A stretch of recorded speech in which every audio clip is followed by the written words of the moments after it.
Good evening, everybody. I hope you're well. It's been a minute. It's been a minute. I'm glad. I'm glad to be back. I hope you're well. Um, we're still in the second season of the podcast. This is just the second half of the second season. I been away, and I think our last episode was in February, and it got intense for me in DC. Because I was trying to finish. And so I needed to focus and was adding to my studies there, and so I um, sorry, I'm reading something. Okay. Um, and so uh, it was an intense semester trying to get it done. Um, and so got it done. It just took me, it was a lot. Um, it was a lot, but I got it done, and that's the most important. That's the most important thing. Got it done, and someone asked me, how did I feel about it? I feel relieved and accomplished. I haven't processed everything yet, um, but I'm glad I got it done, and it was intense, but I'm glad I got it done. So I'm back in Chicago. Been back a couple of months now, and so reorienting myself and trying to chart my course for what's next. And so I'm sorry we haven't been able to connect, but we're back with the Love Again podcast. There's some great episodes coming up with some great guests, which start today, that I'm excited about to talk about. We're going to do, like I told you, some offshoot conversations with some people that I think you need to hear from, who are doing some amazing creative things, and we're going to have those conversations too. So we're going to run through the end of the year, probably till about December, right before Christmas, and then we'll take a break, and then season 3 starts in February. Love month. We'll start back in February with some more guests. But today I'm excited about our guest for the first um, of our second half of this season of our episode. She is a woman of God. She is. I don't want to. I'm going to let her tell her story about herself, but she's a wonderful preacher, expositor of God's word. She is a singer. Um, she's an evangelist. Um, I saw her evangelizing on the streets. And we don't do that nowadays. You got to hit the highways and byways, compel men to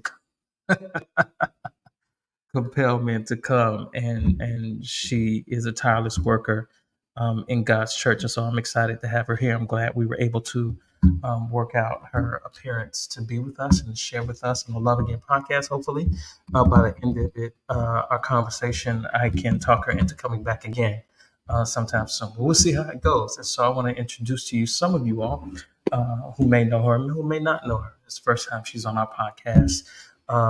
Evangelist, minister, elder, Sheree Christina Thomas. How are you? Hey, How are you? I'm good. How are you?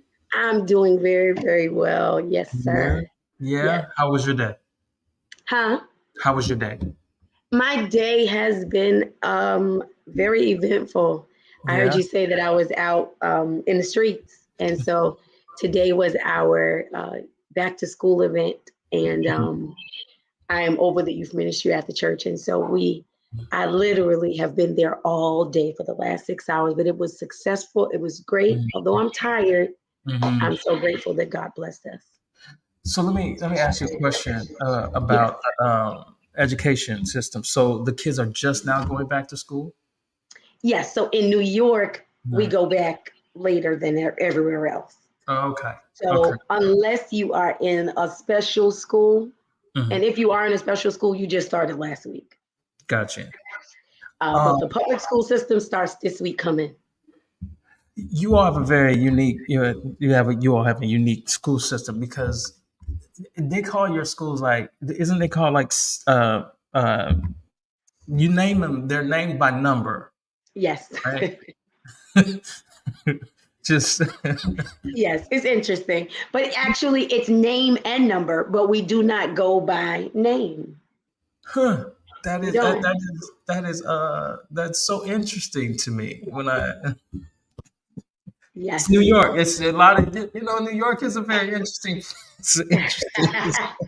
Welcome to the city of gods, Yeah, right? right. So thank you, though. I appreciate you taking some time to be Absolutely. with us and to share. Um, I know you were, that's what you were doing today, but you were like in a couple of cities this past week. I know you were in Philly one Yes. day and somewhere else preaching the other day. So really, I appreciate you taking out your time and coming to hang out with me. Yes. And I'm grateful. I'm honored to be invited. Thank you. So let's start. Let's start here, and Okay. welcome to all of our guests, everybody who's coming on. You can share the stream on your page I if you did. like. That would help us out. Thank you for you doing it and telling the guests that you all share. So everybody share. We appreciate that. I want to start here. Where so like if we ask you your origin story, like your beginnings, what would that be, and who are some of the most important people in your origin story? Oh, so I guess we could start with who are the most important people. The most important people, aside from God, who is just the creator of all. Mhm, When it comes to people, my mother, my grandmother, my family, I have a very, very close knit, tight family dynamic. My mother, my grandmother, my aunts, my sisters, my stepfather, mhm, even my dad. Although he passed, he was very, very influential um, and a part of who I am as well. But most importantly to my family from my origin. And if we go any further down the line, my pastor to my friends, I believe that you are um, as strong as those are that are around you. yeah. And so those that I have supporting my move and my family and my daughter, um, that's my origin. Those are the people I'd say. But I'm just a Brooklyn born and raised girl, church girl, Brooklyn Brooklyn. do or die, Brooklyn all day. And I am just my family, my grandmother's been in ministry my whole entire life. And so Mhm, we were kind of born into this. mhm, And so, but we are just straight from Brooklyn, New York.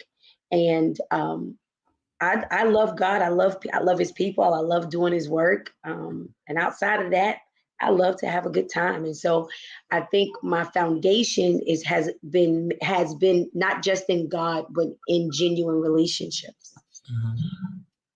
Tell me about Brooklyn. I mean, you can't tell someone about Brooklyn. It's just something you got to experience. I think Mhm, Brooklyn is just. I mean, Brooklyn is a very, I'll say, it's a melting pot. mhm, You're gonna get some of everything. mhm. Brooklyn does not close, so that means Brooklyn does not open. It's just a thing. It's an air that you just gotta be. You just when you get to Brooklyn, you know where you are. Mhm. You can smell Brooklyn. Brooklyn has a scent. Okay, I Uh, live in Long Island now, and when I go back to Brooklyn, I can smell that I am in Brooklyn. mhm. I can feel it. Brooklyn is just so it's a creative space. It's for all people. I mean, regardless, it is just a place where you can be all you can be in Brooklyn. Brooklyn is it's all that. It's an interesting space. Biggie's from Brooklyn, so of course, there's that. It's an interesting church space too. Um, I'm fascinated. Like when I see people in Brooklyn go to church in Brooklyn, my question is like, where are you all going? Because you all are like so dressed up. Because it's like sequence, and it's like, are you going to a gala? Or are you going like to church? It's and even like I've seen choirs in Brooklyn and like the big hats and everything. It's like, well, this is this is a lot, and I want to know like where does that come from? Like where does that aesthetic So, come from? so let me tell you, that is very interesting. You even bring that up, right? So, I have never been a part of that Okay. um that kind Right. of dynamic, right? Okay. Never. I think that it is very interesting. It kind of gives you something that you don't get everywhere, right? But I also think that's very limited because people that don't fit into that dynamic, most Hmm. probably not going to come join your church. Hmm. So it Hmm. takes people that understand that or like that. And so I think it could make your ministry very limited with all of that regalia, Hmm. especially in 2023, because, you know, you millennials are just not biting that to that degree. Now, you do have some who have been born into it, right? So if you were traditionally born like that, then you might, you know, you just seen churches do that and you've been going to church and seeing that. But if you were not a part of that, chances are you won't fit in that space. Right. Right. Right. Right. Um, Another interesting thing about Brooklyn is I was in Brooklyn a few years ago. I went to the convocation of Pilgrim Assemblies, and Oh, yes. I went to Bishop Roy Brown's church. Mm-hmm. And so I'm leaving my hotel, and I give them an address, and it's like, okay, this is where I'm going. And so I pull up, and there's like it's like a storefront. It looked like a storefront because there was like On a the outside. Popeyes right next door, and I was like, I'm in the wrong place because they said this is a church. It was like this can't be where I'm supposed to be. But then I saw all the saints in white crossing the street or whatever. I was like, okay, well, it's got to be around here somewhere. And then I go into this building, and it was like this huge Massive. cavern, like Massive. you would never think, like from looking out front, that it was this huge massive church building that was beautiful and had all of the things in it. And I'm like, Brooklyn is a very specific place, like Yes. Well, you know, first of all, Pilgrim is just that's Brooklyn. That's yeah. as Brooklyn as you're gonna get, right? Um, we how everything is set up here. Most of the time, what you see on the outside is not what you're getting in the inside. Really. And that's one of the largest churches we have in our entire city. Yeah, Yes, it was huge, and it yes, blew my mind because it did not yes, look like it should be this big. And yes. and New York itself is a very dense space. There's a lot of Very. people. Like it was, Hmm. a Popeyes. Somebody was selling cell phones outside, and it was like all of this stuff going That's New York City for you. going on. And you go in, and like it's just beautiful things. And so you said with your church beginnings that you were born in it, Hmm. and I understand what that means because I was born into church, and Hmm. that whole thing what we do. I sometimes question though what life would be like had I if my parents were dentists or something like that. Like would I have been a dentist too, or would I have found another path? And being born in church, it seems like for some of us who grew up and stayed in church, because that was a challenge to do Hmm. points, and then to do ministry, it's kind of like, well, did I choose this or did this choose me? Did I just go with what I was born into, or did I really just choose this path for myself? And to be Hmm. honest, sometimes, depends on what day you could ask me that question, and I could lean either way, and maybe both of them are true. And Hmm. so I'm wondering for you, do you think the path that you want to do ministry was something you chose, or you just went with what this is what we do. We go to church and we work in church and we do ministry. So I most certainly, it is a path that I've chosen. And so Mhm. the reason why I can say that is because we know, growing up, there are so many others that were growing up with me that when they became adults, they opted out. Mm-hmm. They decided that this is no longer what they wanted to do. And at the age of decision or the age of choice, I Mm-hmm. continued to stick with it. Mm-hmm. I think a lot of what we are as or what we are exposed to as young people, I think a lot of what we're exposed to as young people can be both, how could I say, when you're exposed to it as a young person, you're kind of giving it all, right? I'll say that. You're giving it all. You see it, you get to live it, you get to do it. But when you fall in love with it as a child, it's a total different thing. So Mm-hmm. being introduced to something and falling in love with it for yourself is something totally different. So at that point, when I was able to decipher if this is what I want to do, because now I don't have to do it. Right. I don't live at home. I don't, you don't have to give me car fare. I don't need to drive your car. This is my choice. And I feel like it has been my choice even before adulthood. And then I also feel this, and some people are not going to be transparent about this. This is not everybody's path. Right. Although we want it to be, we don't want you to leave. Yeah. We don't want you to go astray, but everybody's not going to follow the Sheree path up. Mm-hmm. But I will say this, even if those who decided at that point in their life, you know what, this is not what I want to do, or somehow found themselves astray or not going to church or not working in ministry anymore, Mm-hmm. they remember what and when they were a part of it.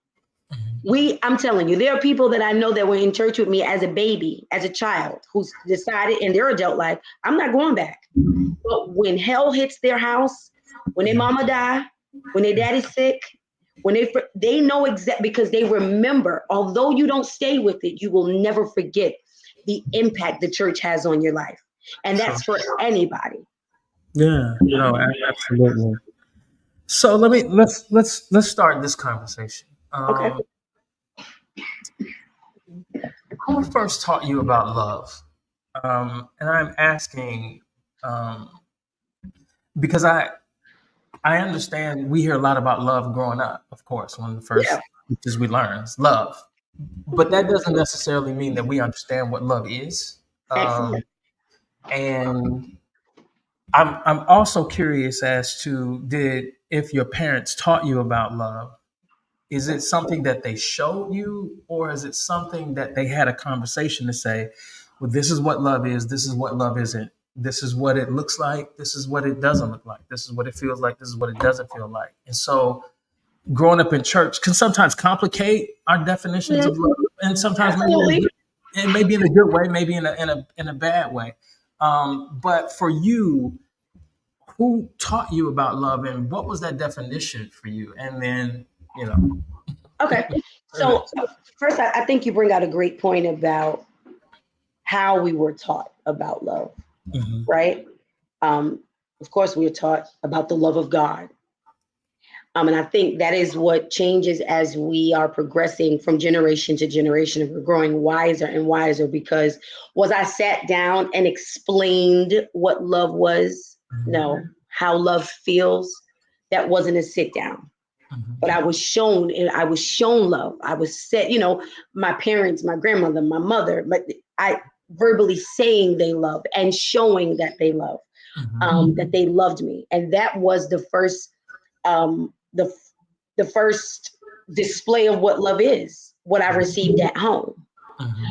And that was it. Then we went to out abroad and how that looks and what that looks like.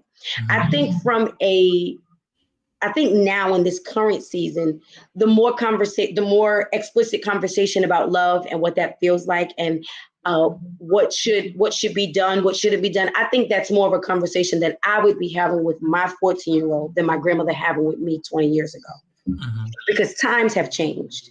And now, not even just with that, we are now living in this dispensation where we're more expressive, right? And we're getting into how we feel, and we're living in our truth and what express yourself. That wasn't happening 20 years ago. So that wasn't a necessary conversation to have with my mother. Right.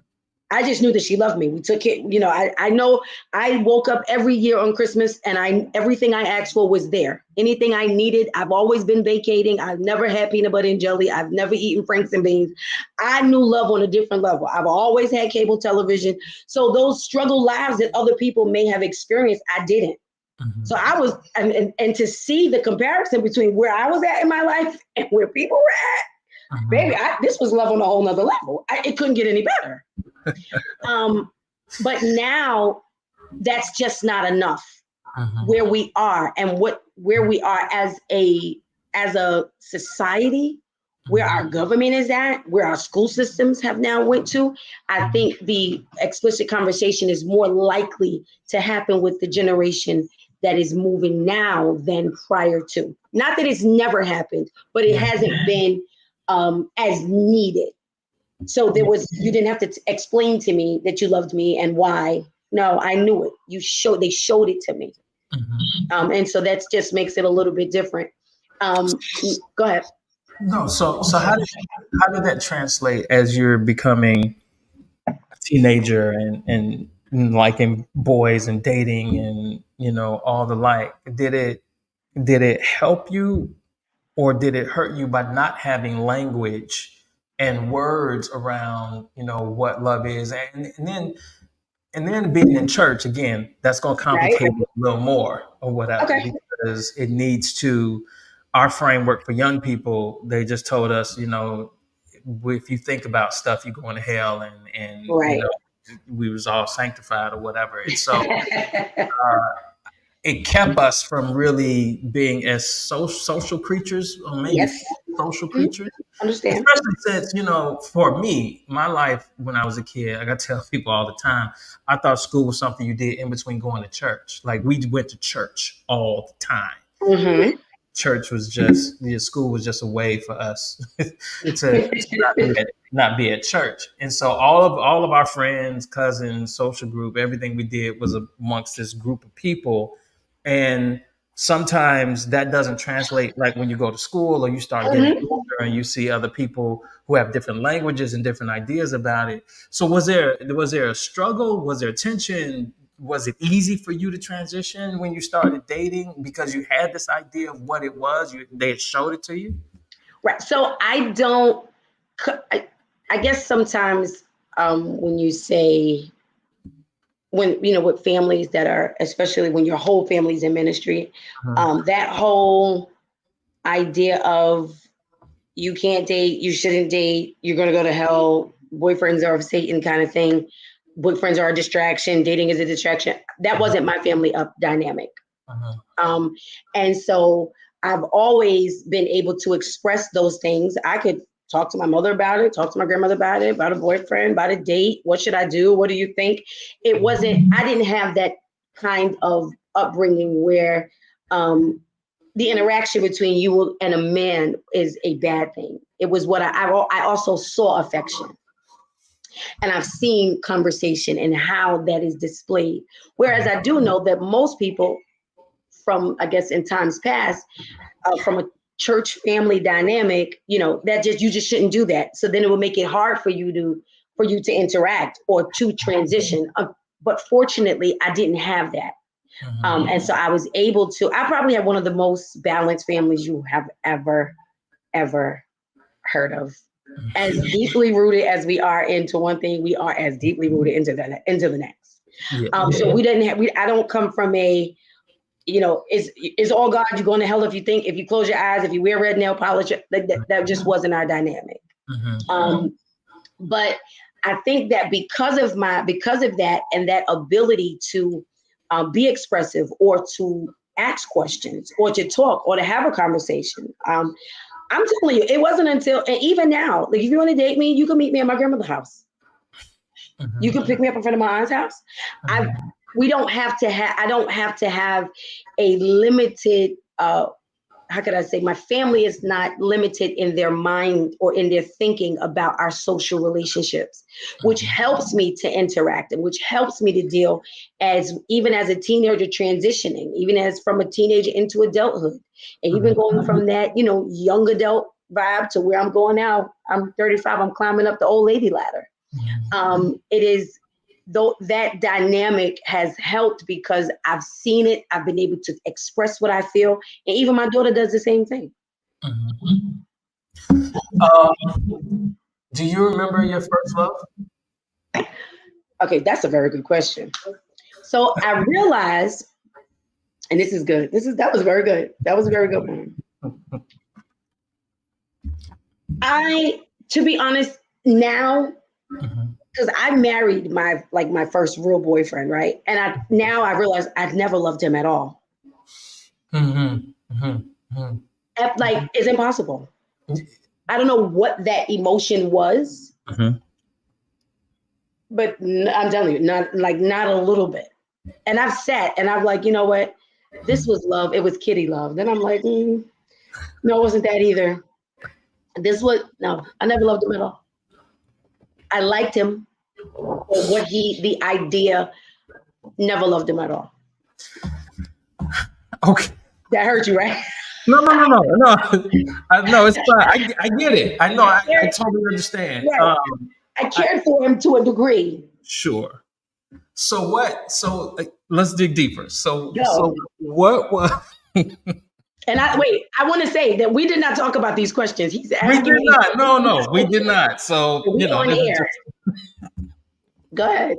So what were you thinking? And I understand for like young people in church, like it was either you go to school or get married. For us, that was the only like two options for us. Right. And they didn't want us sinning and fornicating or whatever, so they really pushed us towards marriage. Right. And that's a whole nother conversation because I think they totally got that wrong about that. But we wanted, either. For some of us, it was like, well, I just want to have sex and I don't want to feel guilty about it. Or I want to feel like I need to be emancipated from my teenage years and get out the house. And this is my way out. Like, there's a lot of reasons why. A lot of reasons. Yeah, get married. And some of them have to do with love and some don't. But my question is, if it wasn't love for you, do you know what was driving your decision making to get married? Thinking it was love. Believing that it was. I got married when I was 19. It's kind of impossible for you to know at that point what you genuinely feel. Kind of. Right? We're not even at the age of drinking at 19. So on my honeymoon, if I wanted a glass of alcohol, I couldn't have one. The only place we could have went is Disney World, right? So they're the first. Those are the first hone-ins. Like, sis, what are you doing? But what was driving it was just thinking that was it, and because there had not been a transparent conversation saying, "Listen, just wait a moment. You don't know. There's no way in God's green earth. I don't care who my daughter meets, that she could marry him before 25 or 26 years of age with my blessing at all." You won't let it happen? No, I would prefer her to wait until 30. And I'm not going to allow that. Not at all. Not going to happen, because you're an entirely different person. Like I'm telling you, and I'm telling you the God's honest truth. Did I feel some kind of connection to him? Yeah. Like him? Yeah. But no, I felt more for another man than I felt for a man I was married to for 10 years. Okay. So let me ask you this. Did you enjoy anything about the relationship, or did you get into it and be like, yeah, this was immediately, I know this was a mistake? I was a kid. I know, yeah. I don't think that, of course I enjoyed doing kid things, going out to eat, getting in the car, going on vacation, I guess, but enjoying the relationship, I would have to say I wasn't old enough to even realize no. I guess the answer would be to that, no. Now, was every day terrible? Absolutely not. Was it all bad? No, but it was definitely not what I would consider like being in. No, it was for that space that I was in mentally. That's what I thought. That's what I thought that it was. But as I've gotten older, could not possibly be. I left my house one night and I never went back ever again. And I saw him every week for a year. It's impossible for you to be die hard in love with somebody and just leave. Like no. Mm-mm. So I understand like it's the marriage is can be challenging. Yes, Um, but it's also equally as challenging as when you find out like this isn't going to work and I shouldn't be here and we shouldn't be together and you know if we block out all of the noise between you and I, probably we both know like this yes, was a mistake. And it takes some real maturity and it faith in does. God to leave. And that's why people I hate how we talk about divorce in church because it's like you don't understand that it takes as much faith to leave as it does to stay, especially It's when you know like this more, ain't this ain't it. Like this is more faith. It yeah. takes more faith to leave because let me tell you also what we have been guilty of. We've been guilty of counseling people back into misery because Absolutely. it's the right thing to do to fight for your, and I think, what I'm about to say is not biblically, this is not connected to scripture. This is what Sheree feels. Mhm. I feel like at some point, you got to be honest and say, this is just not working if it's not working. But Mhm. as a person of faith, who you believe in, you're coming to me, I got to give you hope. Mhm. And I think for so long, we give people a false hope when sometimes the answer is, this is just not working. Mhm. This is just not working. This is just not productive. We're not getting anywhere. And I think that we have to do a better job at letting people choose what they want to do than impose what they should do. Yeah, and I think you're exactly right for all those reasons. I think another thing that drives church is to always preach against divorce is because I think the idea is that well, we can't really grow a church off a bunch of single people. We We need need yeah, couples make, bring children. Children bring vibrancy. And so we're a vibrant community if we have couples and children and of course two incomes perhaps in a family Mhm. and it helps to push the congregation further and so I think it's kind of selfish in ways in which I have seen been testimonies from like my mother and dad's generation or whatever like he could be physically abusive.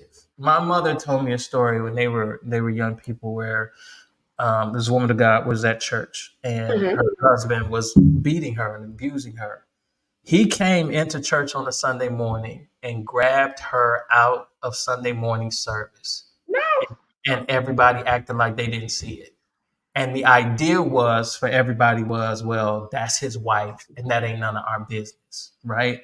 Mm. And so there's a bunch of horror stories where I think that the church is complicit in perpetuating the abuse in homes and especially what they do to women, which I think is totally unfair and it is absolutely wrong to make sometimes women a slave to the idea of marriage itself, whether it's good, bad, abusive, whatever it is. Right. And so people don't really understand unless you're in a situation that I'm gonna have to believe God like I have never believed God before to walk away because I don't know what my life is gonna be. I It don't know takes support where support is going to where is help coming from and then you get in ministry right and I was in ministry when I got divorced and it was like well you're going to lose your anointing or you're going all of this stuff that they put on you and Mhm. you really have to be strong of mind in your will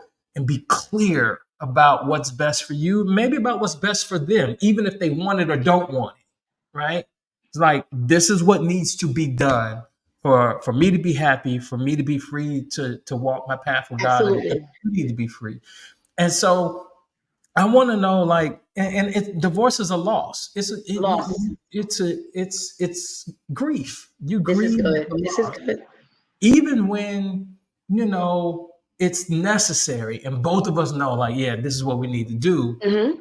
Coming away from it, there's a huge void there, and you I reconstructing your life. So my question is, what was that process like for you to go through that, and where did you find healing Mhm. and recovery for yourself?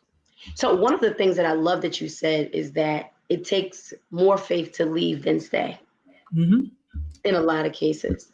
So everybody, of course, especially when you're growing up in church, of course, and you see everybody with this. One of the things that I vowed to never say again was fight for your marriage. I just don't believe that you Mm-hmm. gotta that your every day of your marriage is a battle. If every day you fighting for something, just let it go. That's just my personal opinion.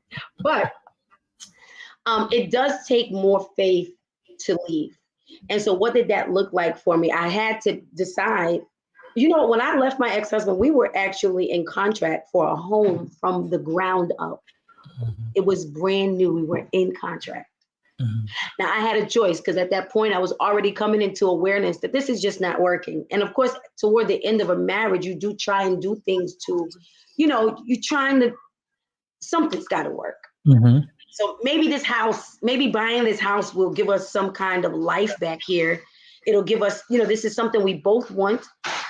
Maybe we should just go ahead and do it. Mm-hmm. And right in the middle, Pat, I'm telling you, I was like, this is just not for me.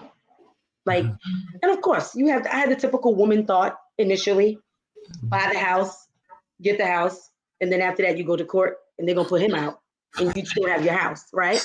That's I that's not decided. that's not That, that's so that's so I'm wrong. telling you, it's the truth. People are not honest. Um, but I decided not to go through with it. Mm-hmm. And I had to be okay. I remember the night that I moved back into my grandmother's house. We never even spoke about it. Mm-hmm. I didn't want to talk to her about it. Don't ask me why I'm here. I don't want to talk to you tomorrow about it. Mm-hmm. I don't want to talk to you next month. Mm-hmm. It was after about 3 or 4 months, like, so I live here again. This is where I am. This is what I've decided. I'm not asking. I don't care what anyone thinks of this. I don't want to go to counseling. We tried all of those things. And it was at that point, this is not working for me. Mm-hmm. So, of course, when you come in from a dynamic where a man is taking complete care of you, I mean, I had not paid a bill. And there was no real reason. I said, you know what? This is what I have to do because this is not good for me. It's also not good for him. And although we are both benefiting in some areas from each other, this is not a healthy dynamic. So the first thing that I dealt with was making that decision and making a solid one.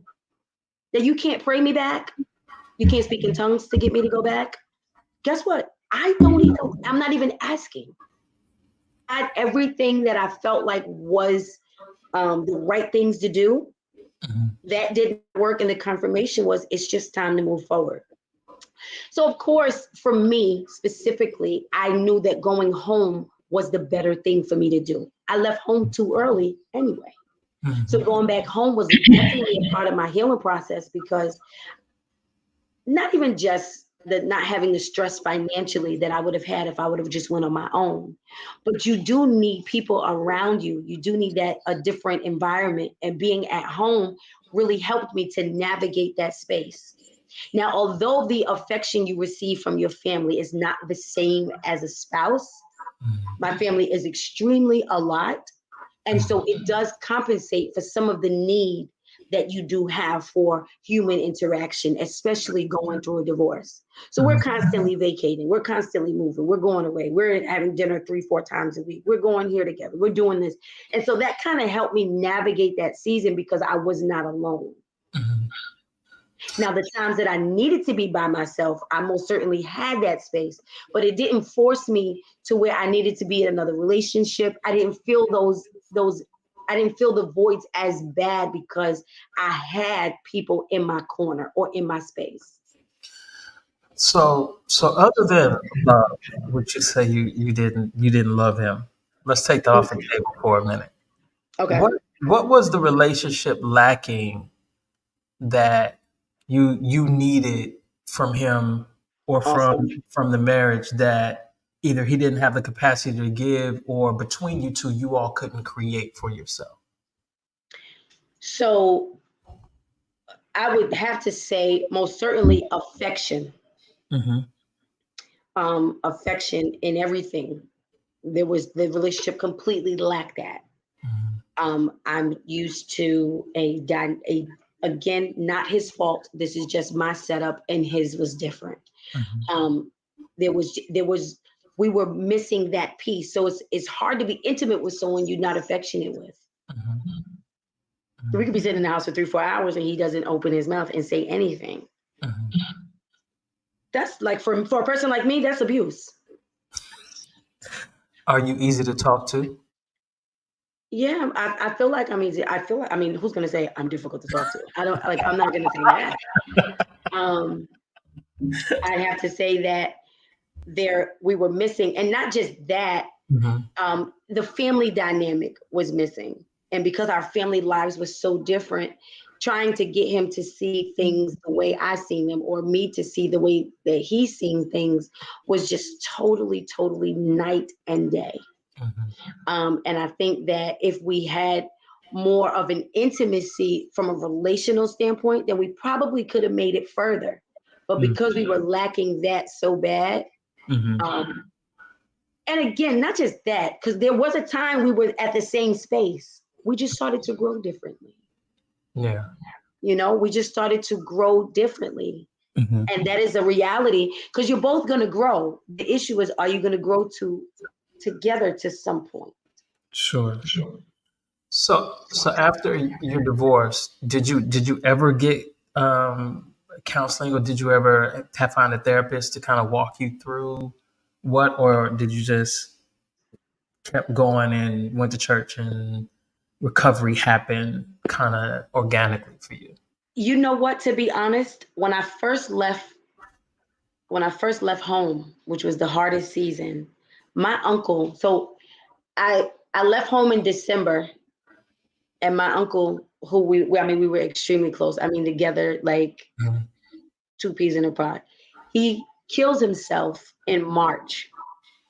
So I only had a few, just January, February, and March the 11th, he killed himself.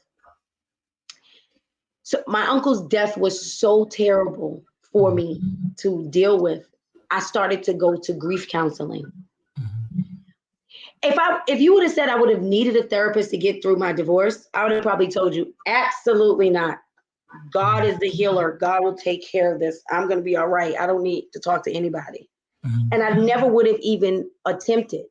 But my uncle's passing was so detrimental. It started at work because I would just be sitting at work and I mean just be boo hoo crying. And so at work we had a grief counselor that we gave to other people. And he was just like, I want to enroll you. And I'm going to be honest with you. It was grief counseling that I was going to for my uncle, Mhm. but it helped me with closer to my marriage. Yeah. And so, did I intend to go to therapy about my marriage? No, but grief Mhm. counseling, because divorce is loss. Yes, it is absolutely And you're grieving a person who is still alive, which is harder than a complicated. person More who's not complicated. here. Absolutely, it is. Yes, most certainly.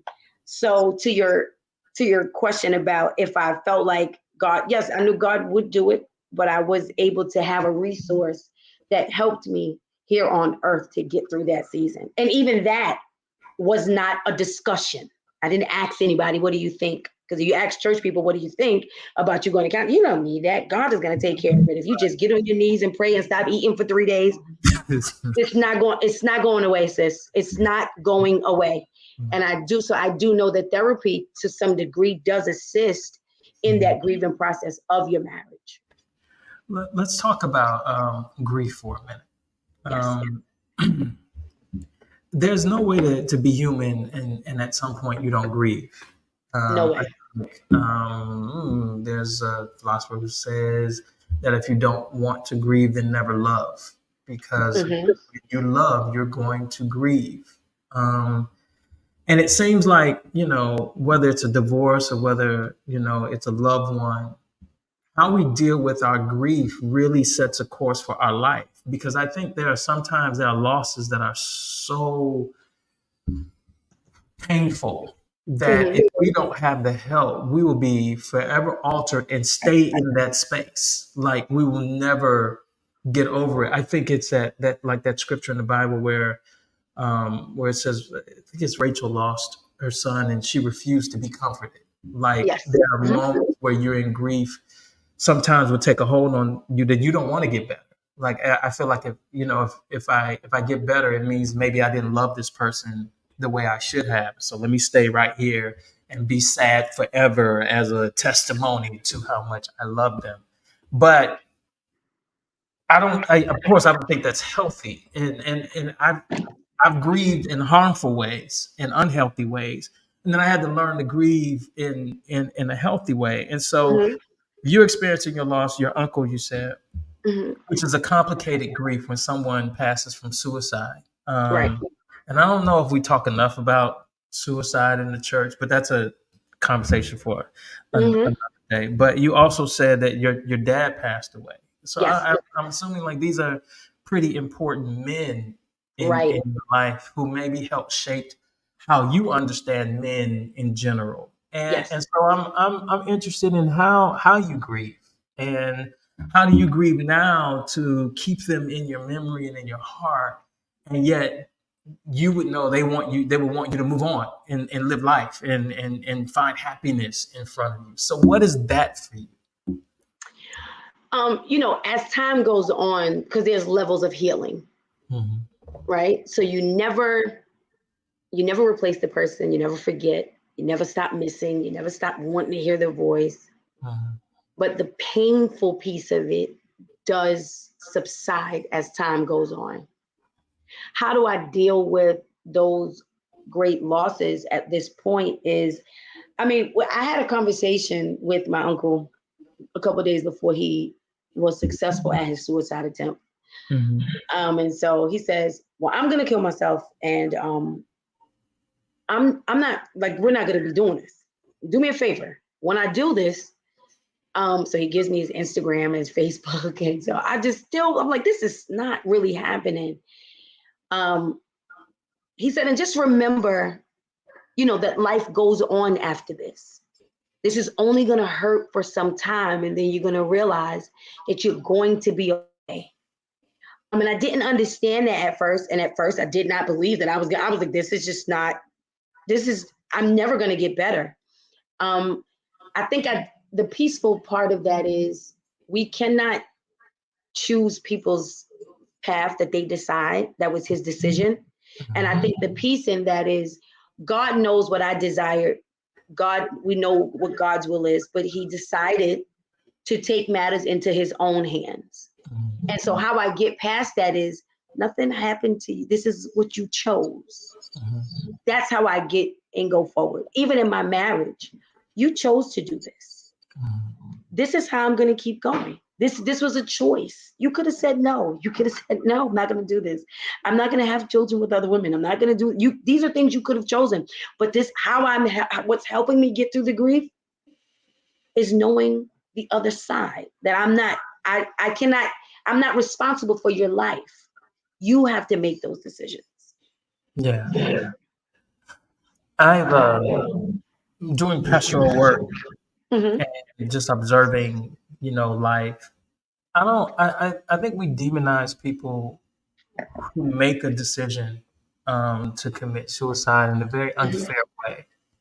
Mm-hmm. Life is very complicated. We are all experiencing every moment for the first time, and Yes. we're all built differently and experience life very differently. And I just noticed whether or not someone makes a decision to pull a trigger or jump off a bridge or something like that, or if someone eats themselves to death, or if someone drinks themselves to death. It's all forms All of suicide. forms. Or someone who is chronically sick who decides I'm not going to take my medicine anymore. Like I'm tired. My body is Mm-hmm. tired. Like I'm done. And the only control or sense of control they feel like they have in their life is to make a decision to relieve whatever pain that they're in. And I don't know if we do a good job of articulating that, because if everything is just Jesus, if everything about you just need to get to the altar, everything was as simple as you need to tarry and go on a fast, then everybody in the whole world would do it. If it was just that simple, then the answer, if this is your answer, then everybody would do it. Clearly, there have been people who have done it and came away with the same pain, or the complicated pain of, well, I did what you told me to do and I'm not any better. What do you want me to do? And so I think we need to have some very humble and compassionate conversations when people make decisions that maybe aren't our decisions. They're not our decisions to make. Like you said, I totally agree. It's not my life. It's Mm-hmm. not. It's yours, and between you and your creator. And at the end Mm-hmm. of the day, where I land on it is that when we are weak, we are.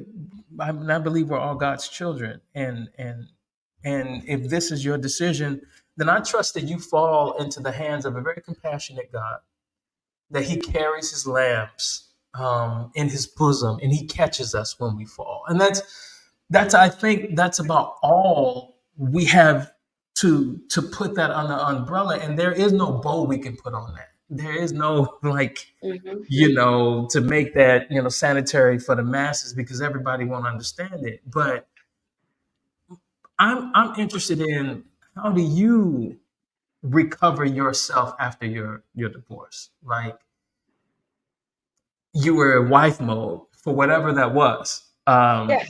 whatever expression, and now people don't understand. Like, when you get divorced, you go to sleep in a bed, you roll over, and ain't nobody there. And for a long time, perhaps by habit, muscle memory, you're reaching for somebody who's not there. So you're retrying to. You got to learn how to sleep again. You got to learn how to your routines again. All of this reconstruction that you have to do Yes. because you've been in a relationship with somebody, and now you're doing it on your own. How was that transition for you? I gotta. How was that? I went home, Hmm. so that So they helped feel me. that. They feel that. Yeah, I get it. It's not the same thing, Hmm. but it's better than nothing. Yeah.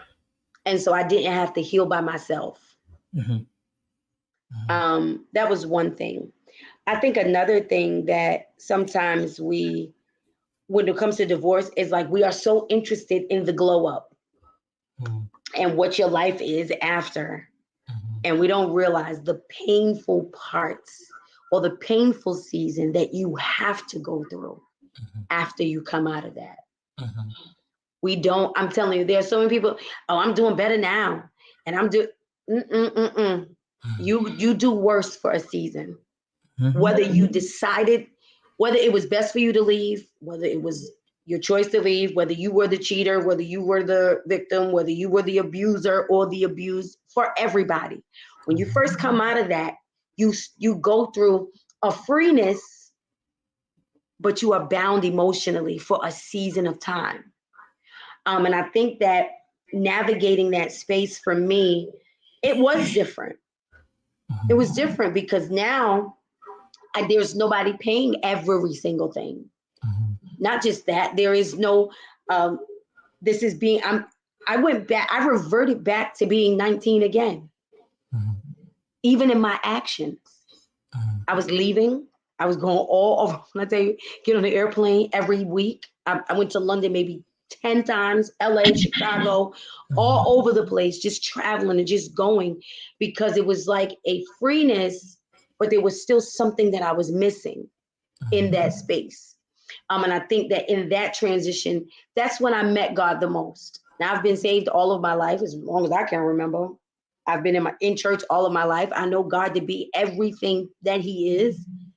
But it wasn't until I got into that emotional space where I really found a different level of relationship with God to help me navigate through the loss, through interacting with a person. You go to court, it's like, bro, we've been knowing each other to be with kids. Who are you talking to? Why are you bringing me here? Why are you doing this to me? Why are we here? Why are we fighting? I'm arguing, we just going back and forth. That whole season was uh it was a growing season. It was a painful season. I gotta tell you, I would not have traded that because that season has prepared me to be a wife now. So let me ask you this. You said you weren't in love with them, which is fair. I love that answer. Um, have you ever been in love? Yes. Okay. What did that feel like? I don't think that's explainable. I don't think I can even articulate that. Mhm. Did you know that you were falling in love, or was it Absolutely. a decision that you made? Mm-mm. Mhm, If it was my decision alone, mhm, I probably wouldn't have, because I've already been through this already, right? Well, a mhm, level of it to some mhm, degree. mhm, I would not opt into that mhm. on my own. It was definitely and I hate to say the word fall, but Right. yeah, it was most certainly a fall. Mhm, And probably one of the most vulnerable emotional spaces ever. mhm, One of the most, um, to let my guard down emotionally was like, whoa, this is mhm, new. Because, for all of these years, I've had this wall up here. This has been closed. We have closed this chapter. We're just going to date to a limit, and then we date to a certain degree and dispose, talk for a little while, get rid of it. As soon as it starts getting a little serious, I'm like, okay, bro, you got to go. And then you meet someone, it's just like, okay, maybe this is not easy to let go. mhm, I'm finding myself doing things that I would not just do. mhm. What did you find in that you didn't find in your marriage? And when I'm asking you specifically, like, what did you find that this was affirming for me? This love was, I felt like I had a partner. That this person was affectionate in ways that I had never experienced before. Like, what were some of the properties of that relationship for you that you knew, well, this wasn't that, and this is what I had always wanted or needed Hmm. out of love? To be honest, I was very transparent. Mhm, Like, I'm, and this is how I said it. mhm, It's going to take someone literally to love the hell out of me mhm, in its literal sense. I've got so many gates here, so many fences, so much built up here. If you want to stick through this, I'm praying your strength, bro. Because I don't know. I Did can't you see do it past on this way. purpose? Were you that way on purpose, or was No, it just like, this is what this is? This is no, how I am. no, This is where I no. am. Yeah, no. I'm spoiled. I have a very big family. I have, that makes a difference. I'll tell you Mhm, that it mhm, does. Like, I'm not pressed for affection. I'm mhm, not. I'm doing this by myself. I bought my own house. I got my own car. I'm mhm, okay. The things that I felt like I could not do alone, I did. mhm, So now this is all just this is a whole different this I'm in a whole different season in my life. mhm, And to talk to someone, he said to me, he said, I don't care. Like, I'm going to love you and you're going to know that. And mhm, we'll get through this season together. That's what separates most relationships, because some guys don't want you in that space. Now, am I easy on the eye? Absolutely. Am I beneficial to your life in some kind of way? Absolutely. Could we razzle and dazzle? Absolutely. But mhm, can you stick through the seat? Can you stick through that hard space for me? When I mhm, have those moments of distrust, can you voluntarily just say where you are without me having to feel or ask additional questions? Do you know how to express yourself? Do you know how to make me important in your schedule? Separate me from everybody else in your life. mhm, Those are things I did not experience in my marriage that I have experienced in relationship. And that is what separated it. The ability, and not just what an individual does for me, but mhm, even to the extent that I go for an individual. mhm, That is how I know, okay, this is different. Because mhm. now you're willing to do things that you just normally would not do, you know? Yeah. So you talked about transparency, and Hmm. I think I think that's you have to learn how to do that. Have to. When I started therapy after my divorce, and I was talking to my therapist maybe about 3 weeks, 4 weeks, and she was asking me about situations and things like that, and I had a story in my head, and it was a story that I had told myself about things that had happened, and now I'm telling it to protect people, and this is what I had in my head. These are the excuses I made up for them and whatever. And she was like, listen, if you're not going to be honest, there's no sense in you coming here. Like Right. if you're not going to be honest about what exactly happened, then I can't help. And I said to her, it's not that I don't want to, it's that I don't know how to. That's I, possible. Yes. I've never been in a space, and sometimes this is where churches helps and maybe hinders sometimes, because at church we have to project that we're good and giving testimony, giving honor to God, head of my life, and I've been saved all day, no evil have I done, and I'm blessed and highly favored. And the reality is that our life could be totally different from all the things we just told everybody. And so we Mm-hmm. live in a space where we're make believing, or we have this fantasy, or To a sometimes. wait, and to a degree, sometimes you believe it too. Right. And there's a thin line sometimes, and we don't talk about this either, that there's a thin line between faith and fantasy, right? Mm-hmm. There's a difference between I'm having faith to believe God for something, or I am fantasizing about the life that I want, and I want God to fund it or to make it happen. Right. So because there's a tension there, I I just lived, you know, as I was taught. And so when somebody could, you in a room with a therapist and they're, making you accountable, and it's like you need to be honest. I'm like, okay, I want to be. Nobody's really asked me how I've ever felt before. I've Right. never been Because nobody ever like wanted to right. listen. And I don't know. nobody ever thinks about that. They Right. just go upon what they think or what they see or what they believe it should be, and they don't get into what do you feel. Exactly. And just don't just tell me how you feel. Don't try to justify it or put it up against this or explain away this. What's going on? And it took me a minute to learn how to be honest and learn how to express my feelings and learn how to be comfortable and uncomfortable with the pain of it and put it out there. And this is what this is. And there's a lot of times, especially for men, I was fortunate, really blessed. It was life changing to have that opportunity to exercise and to practice being honest and transparent. And I understand, like you said at the very beginning, and a lot of our guests said, when nobody told us or talked to us about love, they showed it to us. Right. But I don't know how to use my words to describe love. So now I'm married. Somebody wants me to talk and express it. I could show you. I could go to work. I could pay bills. I could pick up heavy things. I could kill bugs. I don't know how to. I don't know how to. You want me to talk? Nobody ever asked me to talk and use my words. And so Exactly. I was 30 before I started learning how to do those things. And so your transparency breeds it gives life to vulnerability, and Absolutely.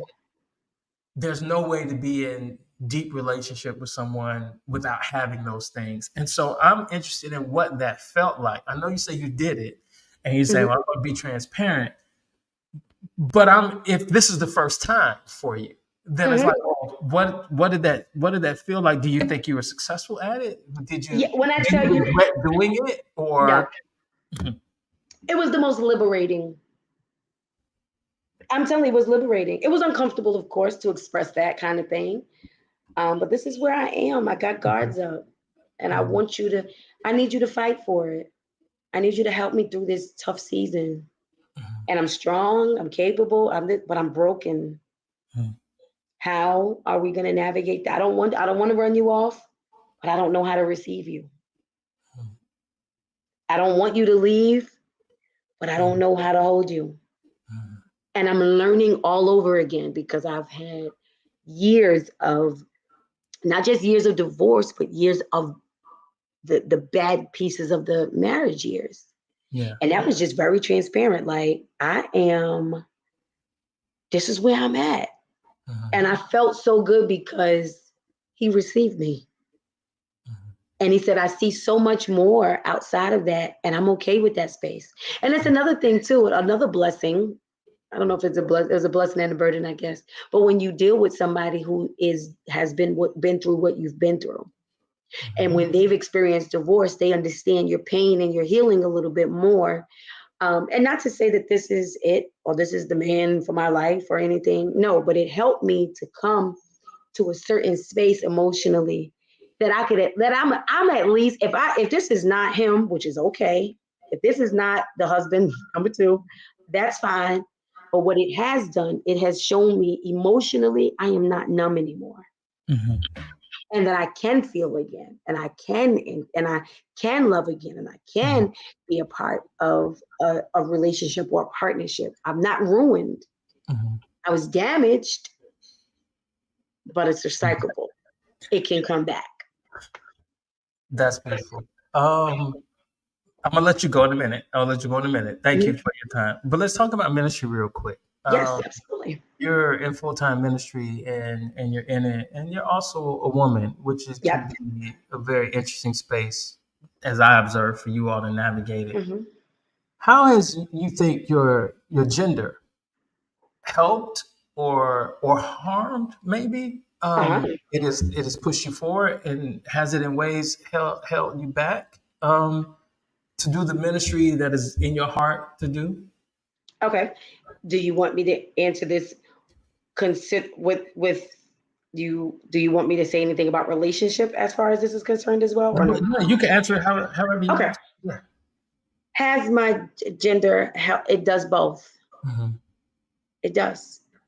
Um, there's an element of this, and we could be honest because we are both church people, right? mhm, Um, a woman is not a threat to your dynamic, especially if you're a man. So you don't have to worry so much about that male to male ego because mhm, they don't feel like it's even if you're good, they still feel like this. mhm, You know, it's never like, she's a solid preacher. No, she's a solid female preacher. It's always a denotion. mhm, That it always has this like, why did you have to even mention gender? mhm, Now I know a powerful woman. Now she's a woman. It's a girl, but so sometimes you might deal with that. But for the most part, in my journey, it has helped me to, I guess, not to carry those thoughts. mhm, It helps you just keep going. Like don't think about it too tough. Don't even pay attention to it as much. mhm, Um, and then you also will have those invitations because you are a single woman. mhm, You will get those messages, those inboxes, those text messages that would not happen to a man. mhm, If you're going to invite me, just invite me. Here's the date. You're going to invite me. Not mhm, invite me down for 3 days before, 2 days afterward. And, you have to be able to decide. And I'm new in this. I'm fresh in the game. So it's not um, when I say fresh, I mean I'm fresh as far as moving around much mhm, more right now, right? And so as a woman, it's just important to be able to decipher what is good and what is not, mhm, what is honest and what is flirty, mhm, what is, and be able to guard yourself. And then you got to be ready because it doesn't matter how much you do to protect yourself, mhm, it will happen. mhm, And being ready for those moments or mature enough to navigate. No, that's not what I want to do. This is not how I operate. This is not what I do. mhm. And so that is an element that um, you have your pros and your cons being a woman in Sure. ministry. Now, as it pertains to relationships, Mhm, um, you know, it makes it more difficult. mhm, Most women that are solid preachers, mhm, solid in ministry or committed like that. Most of us are single. Guys will talk to you, but will they marry you? I mhm, don't know. A guy that feels that he is not meeting where you are, might be a little intimidating. So it does change the kind of guy you deal with. And I'm not saying that it has to be a preacher, but it got to be a very strong man to be able to deal with a woman who is in a leadership capacity most of the time. And sometimes, especially in a masculine dominated field, Patriarchal. right? Yeah.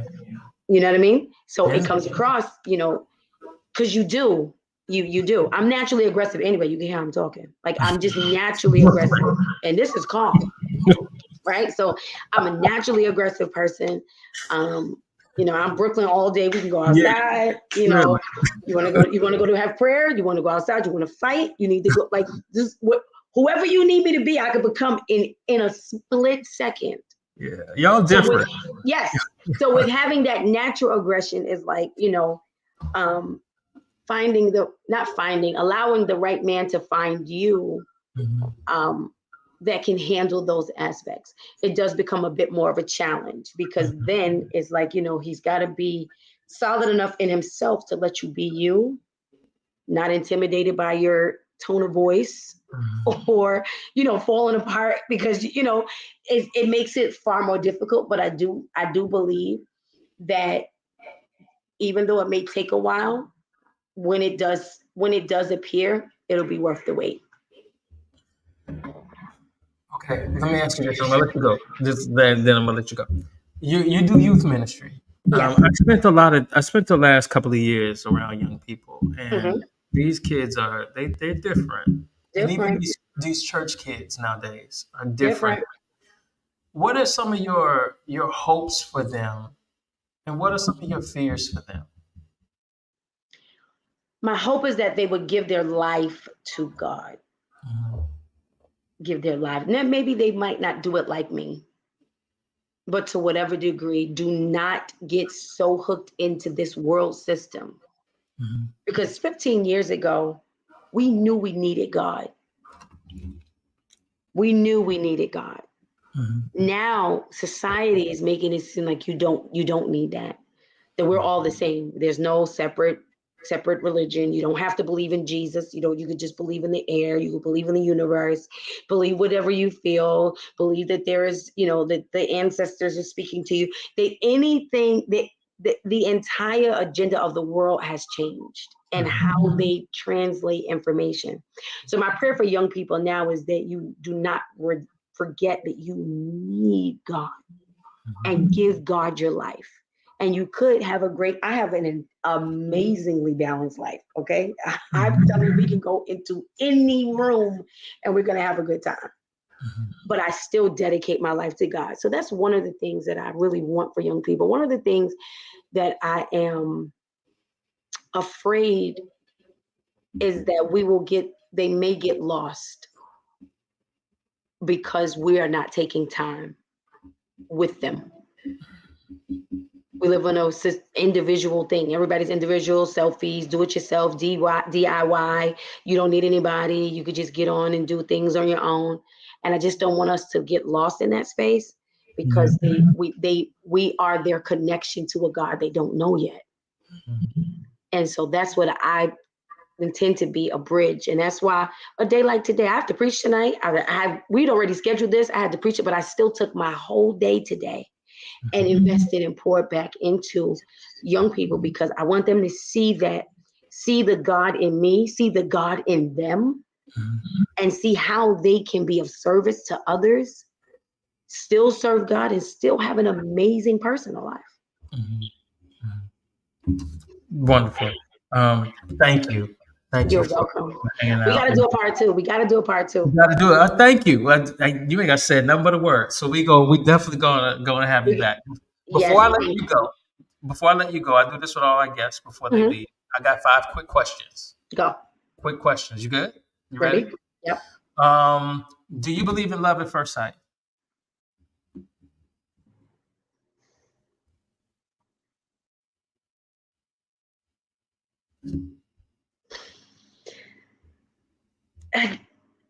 Oh, yeah, I'll say yeah. Go ahead.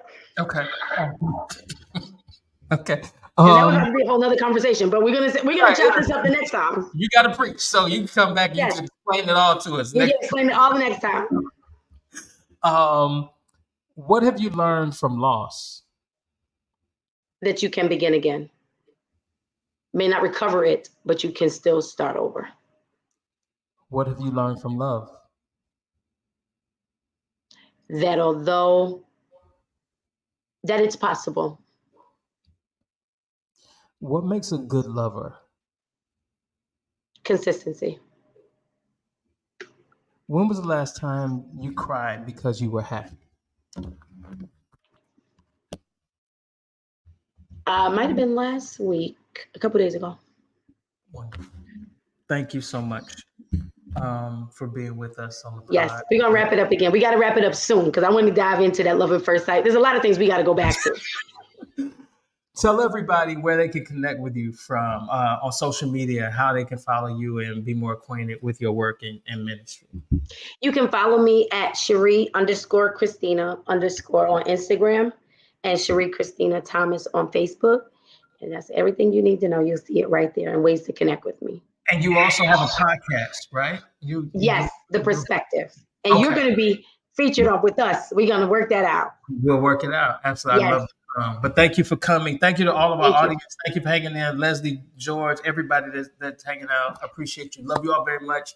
We're going to let you go. I'm going to let our guests go. But thank you. We'll be right back next week for a next Yes. episode. And so I appreciate you. Love you all very much.